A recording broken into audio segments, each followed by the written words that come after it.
Kung may mga pagkataon na ina-accuse ka namin for your insensitivity, for your lack of concern, hindi totoo, Panginoon, na nagpabaya ka sa amin.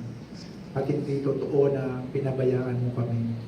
Hindi totoo na hindi mo pinagmamalasakitan even yung mga kalilitan namin mga pangailangan sa buhay.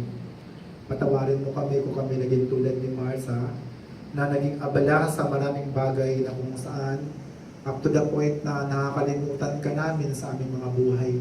Ikaw ang pinakamahalaga, as you said in Matthew chapter 6 verse 33, seek ye first the kingdom of God and His righteousness, and all of these things shall be added unto us.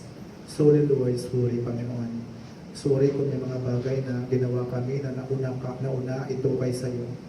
Sorry Panginoon kung may mga panahon na itinabi namin ang mga oras na mahalaga at dapat pala ito ibigay namin sa iyo.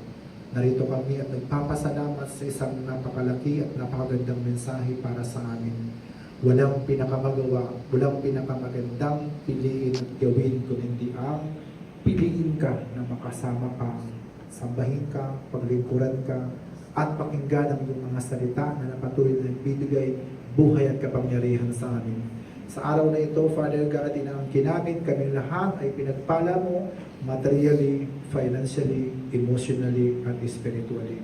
Kaya patuloy namin ito ipinagpapasalamat sa iyo sa pangalan ng aming Panginoong Hesus, kaysa ng banal na Espiritu, ang lahat ay magsabi ng Amen. Amen. Palakpakan po natin ang Panginoon, ang malakas, sa itaas ng ating pinakapreratuwa sa lahat ng bagay, gusto siyang itaas ng Panginoon. Muli aming Amang nasa langit o Shaddai, nagpapasalamat kami sa araw na ito at muli kinalingan mo kami. Kami ay pinausap mo sa pamagitan ng mga salita mo. And Father God, aming pong panalangin na katulad ni Mary, kami ay kalugdan mo.